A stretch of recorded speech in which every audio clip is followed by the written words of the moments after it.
여러분은 혹시 믿음이 배신당한 그런 경험이 있나요?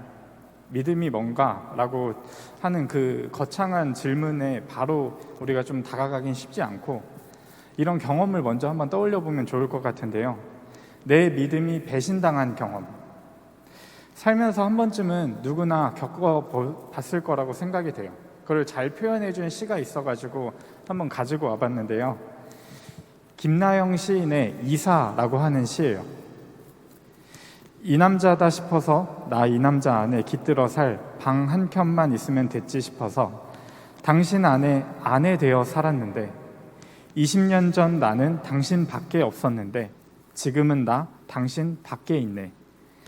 옛 맹세는 헌 런닝구처럼 바래어져 가고 사랑도 맹세도 배머물처럼 쏙 빠져나간 자리. 25평도 아니야 32평도 아니야 사네 못 사네. 내 마음의 공허가 하루에도 수십 번 이삿짐을 쌌다 풀었다 하네. 지금 이 시를 쓴 사람이 이 남자다 하는 믿음이 있었을 때 그냥 이 남자랑 함께할 방 한 켠만 있으면 됐지 하고선 그 안에 아내 되어 살았다. 그때는 당신밖에 없었는데 지금은 당신 밖에 있다 라고 하는 그 표현이 굉장히 재밌죠. 방 한 켠이 아니라 25평이 되어도 32평이 되어도 공허가 찾아왔다라고 표현을 하고 있어요. 믿음의 배신은 공허함을 만들어내요. 이게 오늘 우리가 하는 얘기 중에서 좀 중요한 포인트가 될 것 같아요. 어릴 적에 꽤나 열정을 가지고 신앙생활을 했던 사람들도 이 남편에 대한 마음이 떠난 이 시의 화자처럼 마음 떠난 신앙생활을 하고 있는 사람들이 우리 곁에 덜어 있어요. 나만 그런 건 아니고 우리 한국교회만 그런 것도 아니에요. 전 세계적인 현상이고 이게 역사의 흐름이다라고 말을 할 수도 있을 것 같아요. 그래서 오늘은 우리 역사 속에서 무엇을 믿어왔고 또 무엇이 아니었으며 이제 믿음이란 도대체 무엇이어야 하는지에 대해서 이 세계가 흘러온 역사를 좀 되짚어 보면서 간략하게나마 추적을 해보려고 해요. 그래서 우리가 이 믿음이 뭐냐라고 하는 좀 크고 넓은 주제를 좁혀가지고 이렇게 질문해 보면 어떨까 싶어요. 멋모를 적 믿음이 배신당해서 그 믿음이 공허해진 세상에서 이제 우리는 뭘 어떻게 믿어야 할까? 여러분 수능 끝난 고3을 한번 떠올려 보시면 좋을 것 같아요. 요즘 여러분이 정보를 많이 얻는 나무 위키 아시죠? 거기에 검색을 해보면 수능 끝난 고3이라는 게 검색이 되더라고요. 근데 거기에 첫 문장이 이렇게 쓰여 있어요. 대한민국에서 말년 병장과 함께 잉여로움을 대표하는 인생 최대의 잉여로운 삶을 영위할 수 있는 사람들. 정확한 표현이죠. 수능이 끝나면 고3들에겐 더 이상 학교의 권위가 작동하지 않아요. 이 사람들에게는 학생이라는 사회적 구속 때문에 누리지 못했었던 것들이 그 자유와 권리들을 이제 누리고 싶은 갈망이 막 분출되면서 뭐 머리색이 변하든 아니면 얼굴 어딘가가 변하든 뭔가 변화를 계속해서 만들어내요. 근데 이 친구들에게 문제가 생긴 걸까요? 아니죠. 자유를 가진 어엿한 어른이 되어버린 거예요. 근데 사실 따지고 보면은 이 19살 12월 31일과 20살 1월 1일 사이에는 해가 지고 해가 뜨고 해가 진 거 외에는 바뀐 게 아무것도 없죠. 그러니까 어른들이 보기에는 좀 그렇겠지만 이 친구들 생각하기에도 하루아침에 주어진 이 어른의 지위가 생각보다 당황스러울 수 있을 거예요. 가까이서 이 수능 끝난 고3을 지켜본 부모님들과 선생님들은 아마 마가복음 9장에 예수님의 마음을 품어보셨을 거예요. 믿음이 없는 세대여 내가 언제까지 너희와 함께 있어야 하겠느냐라고 하는 그런 마음을 품어봤을 거예요.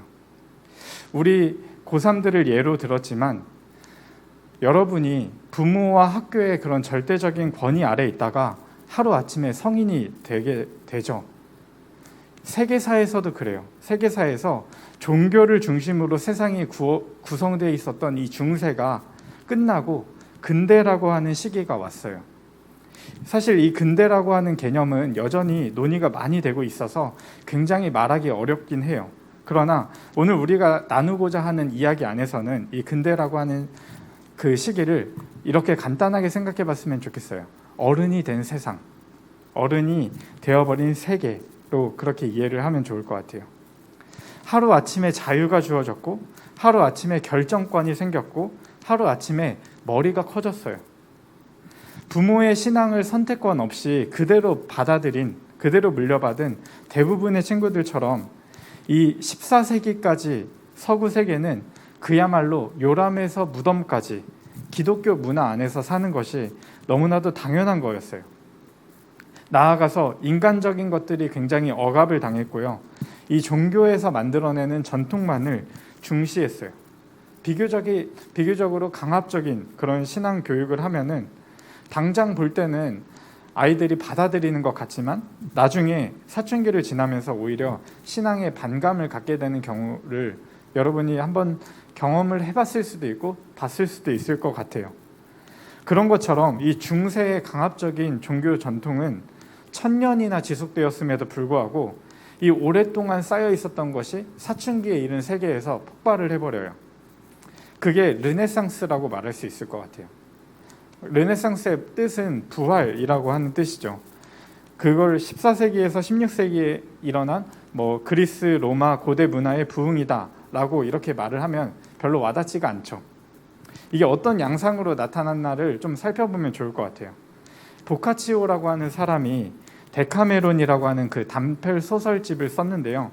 여기에 내용이 뭐냐면은 현세적 구원을 중요하게 여기고 많은 내용이 교회랑 사회의 가식적인 도덕의식을 비판하고 풍자하는 그런 내용이었어요. 또 에라스무스라고 하는 사람이 우신예찬이라고 하는 책을 썼는데 중세 그리스도 교회를 엄청나게 신랄하게 비판하고 초대 그리스도 교회의 단순함과 순전함으로 돌아가자 하는 그런 내용을 담고 있었어요. 이 예술적인 면에서도 굉장히 종교적인 정서만을 강조하던 그런 것에서 벗어나서 사람을 그리기 시작하고 사람을 조각하기 시작하고 인간을 사실적으로 묘사하기 시작한 것, 이게 르네상스죠. 사춘기가 된 아이들이 주입받은 그런 신앙 교육에 의심을 품고 나서 믿는데 저 사람 왜 저러지? 원래는 음악도 막 찬송만 들어야 되는 줄 알았다가 이런 것도 들어도 괜찮네 라고 생각하게 되는 그런 것과 같은 현상이라고 이해를 해도 좋을 것 같아요. 근데 그런 현상을 경험하는 아이를 보면 어른들이 또 이렇게 생각할 수 있죠. 얘가 누구랑 어울리더니 친구를 잘못 사귀었구나. 우리 세계에 근대가 오는데 굉장히 중요한 역할을 한 게 뭐냐면은 이 관계의 확장이에요.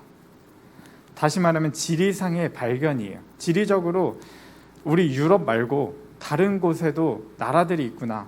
이들과 서로 원래는 나라가 있다는 걸 알았지만은 교류가 없었다라면은 이제는 일반 시민들도 그 문화를 접할 수 있는 그런 관계의 확장이 일어나요. 사춘기 전에 여러분은 그 품 안에 있었죠. 또래 집단이긴 하지만은 어른들의 그 영향력의 지배적인 그런 시기를 겪었을 거예요.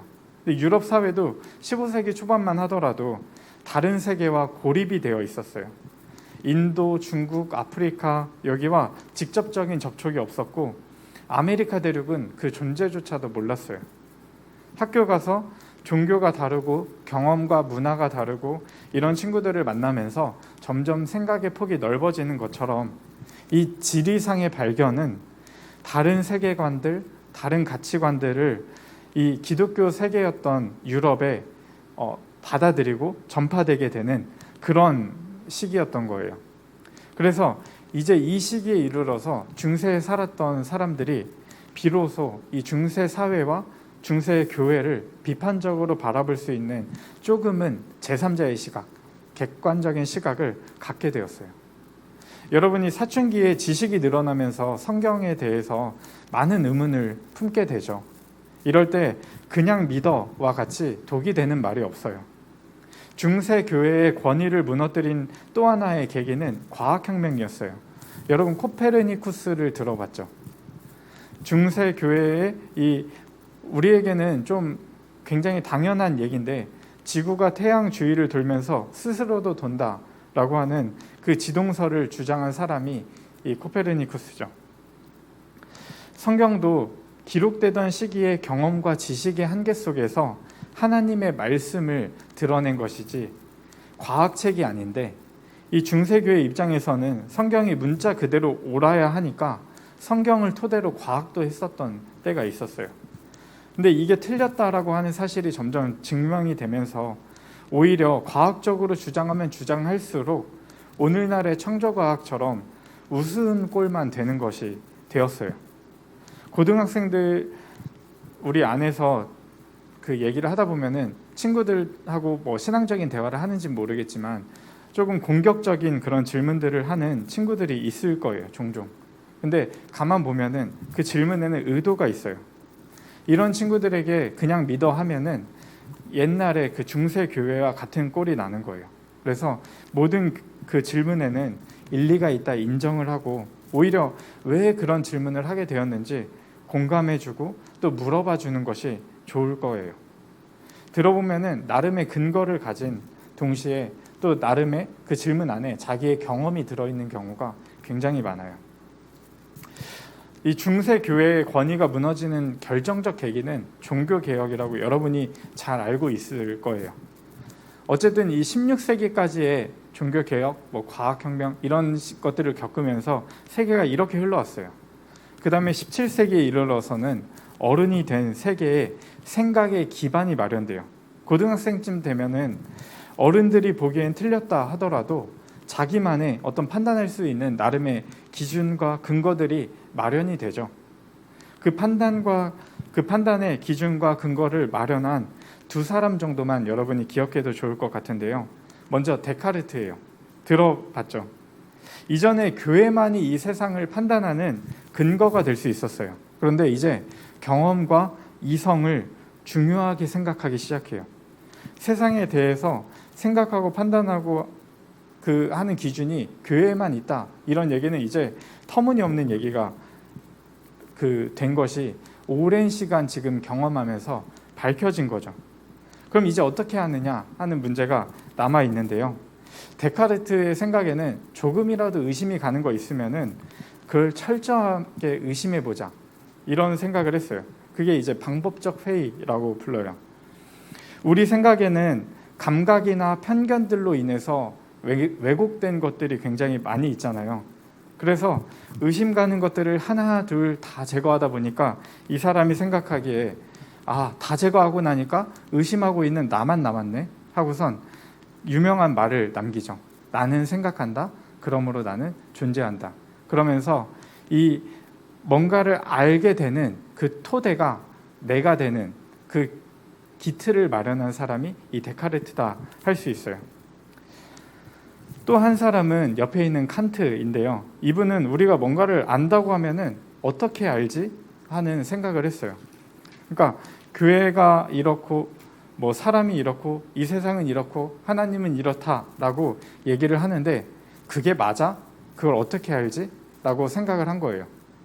우리에게 잘 알려져 있는 순수 이성 비판에서 이 칸트가 한 작업이 뭔가를 어떻게 아는가, 뭔가를 어떻게 인식하는가, 이 문제를 단계를 나누어서 설명을 했어요. 결과적으로만 말하면 사람의 인식에는 한계가 있다라고 하는 것을 이 사람이 말했어요. 칸트가 그 인식, 삶의 한계를 그어버리고부터 인간의 영혼, 또 이 세계, 또 하나님에 대해서 중세교회처럼 함부로 이러쿵 저러쿵 얘기하는 것이 좋은 의미에서 어려워졌어요. 그렇게 말을 하면은 독단론자다, 이렇게 판단을 했어요. 알 수 없는 것들에 대해서는 말을 아끼자 하는 그런 좀 배경이 깔리게 됐어요. 이렇게 스스로 생각하면서 교회가 권위적으로 찍어 누르면서 말하는 것이 불가능한 세계가 이제 만들어진 거죠. 여러분이 어른이 되면은 어떤 어른이 이렇게 찍어 누르면서 얘기를 하는 게 받아들여지나요? 어렸을 땐 그게 될지 몰라도 나중에는 불가능하죠. 그렇게 얘기하면은 그냥 꼰대구나, 그렇게 생각을 하고 무시하게 되고 그렇게 되죠. 교회가 그런 중세 교회가 근대에 와서 그렇게 보였다라고 봐도 무방할 것 같아요. 이제 어른이 된 세계에서는 점점 다양해지는 게 있는데요. 17세기까지만 해도 우리 기독교 종파는 교단은 그렇게 다양하지 않았어요. 로마 제국이 분열될 때 이 동로마 서로마로 나눠지면서 교회도 같이 동방교회 서방교회로 나누어졌어요. 그런 이후에 서방교회는 쭉 로마 카톨릭으로 오다가 종교개혁이 일어나면서 개신교회가 나오게 되죠. 영국에서는 성공회, 그리고 지금의 독일 지역에서는 루터교, 그리고 제네바로 중심으로 활동했던 깔뱅, 그리고 그 깔뱅의 영향을 받은 존 녹스가 스코틀랜드에서 세웠던 우리 교단이 속한 장로교회, 그것보다도 좀 더 급진적인 개혁을 원했던 제세례파라고 하는 소종파, 이 정도가 그 종교개혁 시기에 교파들의 다였다고 볼 수 있어요. 그런데 이 종교개혁으로 종파가 다양해졌지만 그 이후에 우리가 알만한 교회들이 늘어나게 된 계기는 산업혁명이에요. 이게 굉장히 중요한 얘기인데요. 감리교 하나만 예를 들어서 말을 해볼게요. 영국에는 성공회가 있는데 그 교회의 시스템이 어땠냐면은 지도를 펼쳐놓고선 그 교회의 거점들을 만들어놔요. 그러면은 성도들은 이미 거점에 있는 교회들에 맞추어놓은 시간, 맞추어놓은 장소에 가서 예배를 드리는 거예요. 근데 산업혁명이 되면서 사람들이 도시로 몰려들었죠. 그리고 일하는 시간도 굉장히 다양해졌어요. 많아졌고. 그러다 보니까 교회가 이 노동자들의 장소와 시간을 맞추지 않으면은 교회의 기능을 할 수가 없는 거예요. 그러면서 만들어진 게 그 감리교, 그 처음에는 방법주의자들이라고 비판을 받았던 메소디스트가 지금의 감리교가 된 거예요. 원칙과 전통을 고수하는 것이 좋은 사람도 있고, 시대에 맞춰서 상황에 맞춰서 옷을 갈아입는 거를 좋아하는 사람도 있어요. 근데 종교 개혁 이후에 달라진 게 뭐냐면은 그때만 해도 소종파 외에는 루터교, 깔뱅파 이런 것들의 선택이 자기 자신의 선택이 아니라 영주들의 선택인 경우가 굉장히 많았어요. 자기가 종교를 선택하는 것이 아니라 종교는 그냥 내가 태어난 곳에서 이미 있는 종교가 그대로 내 종교가 되는 그런 상황이었어요. 그런데 이 종교개혁 이후에, 이렇게 감리교 이후에 대표적인 이 차이가 뭐가 생기냐면은 구원관이 달라져요. 이전에는 그냥 믿어라고 하는 게 당연한 세계였다면은 거기서 이제 내가 더 이상 할 게 없었는데, 이제는 하나님에 대한 신뢰는 당연한 거고, 그 신뢰를 바탕으로 나도 책임감 있게 살아야 구원을 받을 수 있다라고 하는 생각들이 생겨나요. 그러니까 감리교의 구원관이 이런 배경에서 생겨난 거죠. 비단 감리교뿐만 아니라 상당히 많은 종파들이 이후에 나오게 되는데, 확실히 이전에 나뉘어졌던, 종교개혁 이후에 나뉘어졌던 종파들과는 양상이 달라지는 것을 여러분이 알 수 있을 거예요. 성인이 된 세계의 특징은 각자의 욕구가 확실해졌고, 그렇기 때문에 그만큼 다양해졌다. 사람들의 그 요구가 다양해짐에 따라서 종파도 다양해졌다라고 여러분이 이해하면 좋을 것 같아요. 교파가 많아졌다는 건 그런 의미가 있어요. 그럼에도 서로 다양한 모습을 가지고 신앙생활을 하지만 같은 하나님을 믿는다라고 하는 고백은 마땅한 것이죠. 19세기 말에 이르러서 이 교회들이 이제 이런 고민에 빠져요. 우리가 비록 모습은 다양하지만 한 분이신 하나님을 전하는데 서로 같은 곳에서 선교를 하다 보니까 부딪히고 또 불편해져요. 그래서 서로 소통하면서 경쟁하지 않기 위해서 서로 그 한 대회를 만들었어요. 이게 지금 1910년에 스코틀랜드 에딘버러에서 모여있는 그 모습인데요.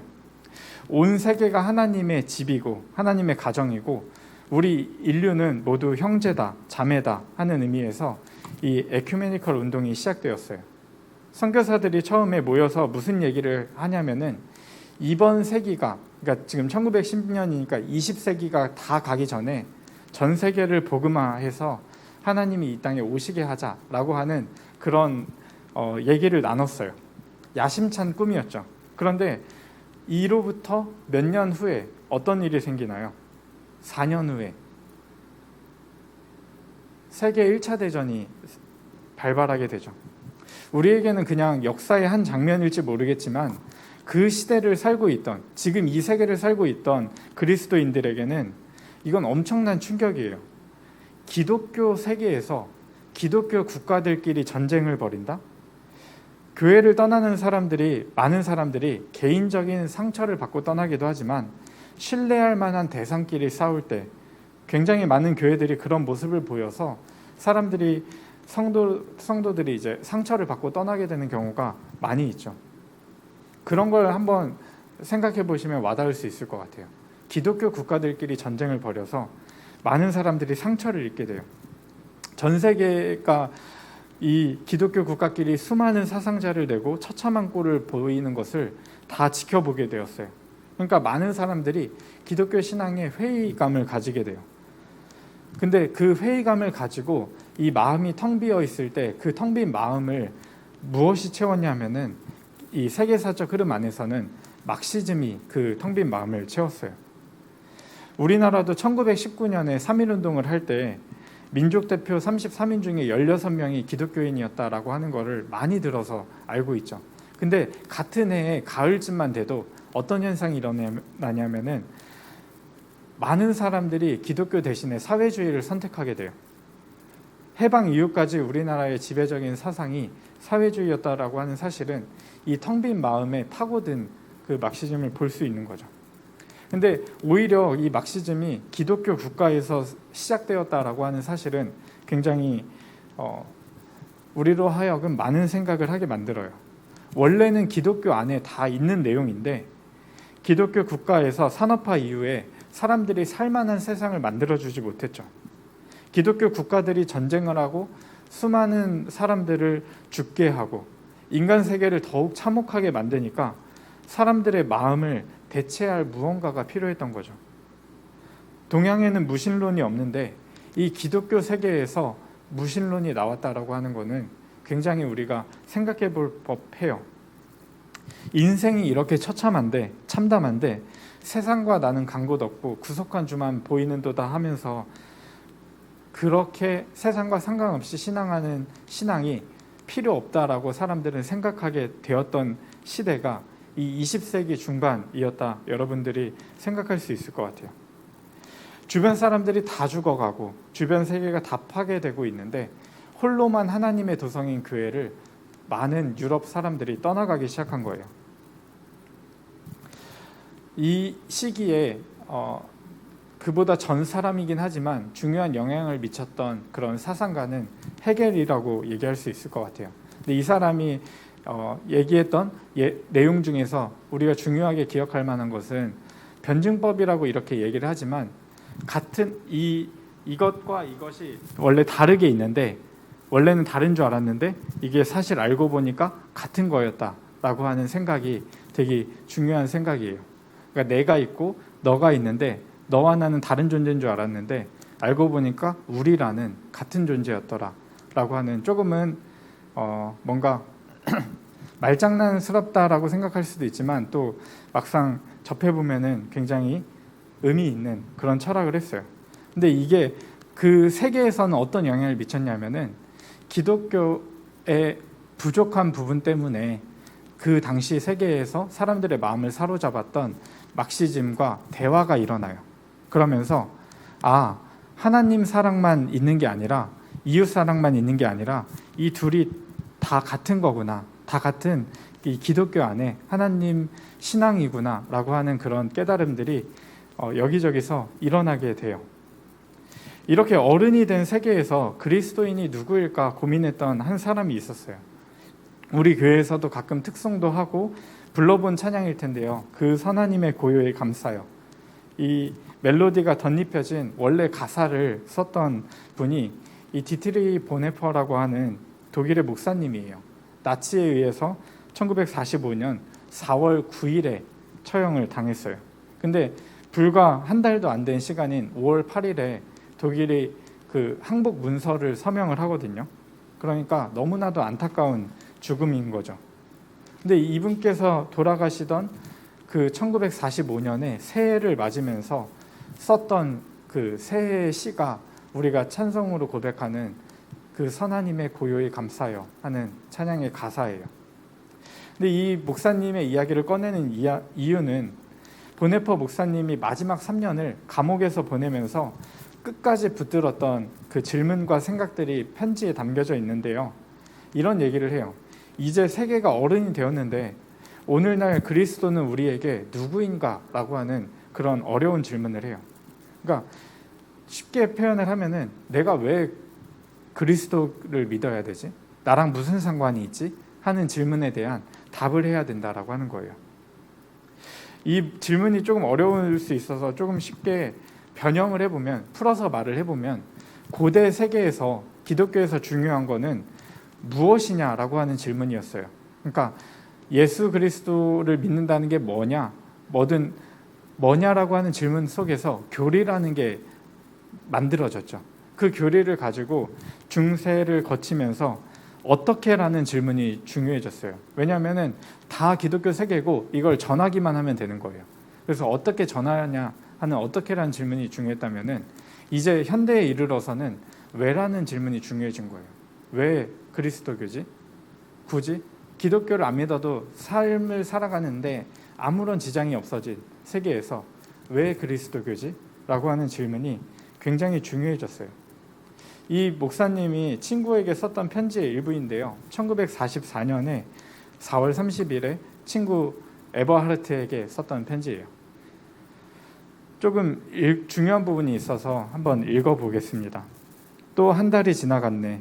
내가 있는 여기서처럼 자네가 있는 곳에서도 시간이 그렇게 빨리 지나가는가? 나를 끊임없이 움직이도록 만드는 것은 도대체 오늘날 우리에게 그리스도교가 무엇이며 또 그리스도가 누구인가 하는 물음이지.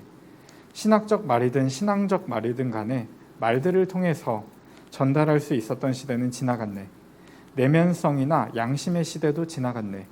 우리는 완전히 비종교적 시대를 맞이하고 있네. 여기서 중요한 거는 기독교가 오늘날 우리에게 의미가 있으려면은 우리랑 각자와 상관이 있어야 한다라고 하는 얘기를 하는 거예요. 이제 신학적 말이든 신앙적 말이든 말을 통해서 전달될 수 있는 시대는 지나갔다라고 하는 거예요. 이 마음의 양심의 시대도 지나갔다라고 하는 거예요. 종교성이 한 1도 없는 시대를 마주하고 있다라고 하는 거죠. 그래서 이 나랑 관련이 있어서 내 실존과 관련이 있어야 하는 그런 신앙이 되어야만, 하나님과 실질적인 관계가 생겨야만 기독교 신앙이 이어질 수 있다라고 얘기를 해요. 보네퍼 목사님에게 신앙이라고 하는 것은 다른 누구도 아니라 내가 그리스도를 뒤따르는 거예요. 그리스도 뒤를 따름이 없는 신앙은 불신앙이라고 얘기를 해요. 보네퍼 목사님이 발견한 교회의 잘못은 값싼 은혜라고 얘기를 해요. 그냥 생각 속에서 믿는다 인정만 하면은 다음 세상, 그러니까 우리 믿는다고 하면은 천국 간다라고 하는 그런 신앙의 행태 같은 것들을 값싼 은혜라고 표현을 해요. 그거는 예수 그리스도의 십자가의 은혜를 부정하려고 하는 것이 아니라 값싼이라고 하는 형용사를 부정하려고 하는 거예요. 그리스도교는 내세가 아니라, 내세뿐만 아니라 오늘 지금 우리가 마주하고 있는, 내가 마주하고 있는 지금 이 상황과 이 현실에서 의미가 있어야 한다라고 얘기를 하는 거예요. 세계가 어른이 되었다라고 했죠. 어른이 된 아이들이 처음엔 잊고 있다가 스멀스멀 마주하는 무언가가 있어요. 20살이 되고 나서 막 맨날 놀러 다니다가 갑자기 찾아오는 현타가 있어요. 뭐냐면 책임감이죠. 어른이 되고 나서 뭐든지 자유롭게 생각하는 동시에, 자유롭게 활동하는 동시에 그에 상응하는 책임을 지게 돼요. 성인이 된 세계는 그냥 마음대로 막 방임할 수 있는, 막 놀 수 있는 그런 세계가 아니라 그리스도인들이 그 속에서 그리스도의 뒤를 따름으로 책임져야 할 세계를 의미한다라고 이 보네퍼 목사님은 생각을 했어요. 그리스도인들은 값싼 은혜가 아니라 값비싼 은혜를 경험했기 때문에 자기 자신을 이 현실에서 철저하게 희생을 시키면서 그리스도의 뒤를 따라가야 한다라고 얘기를 해요.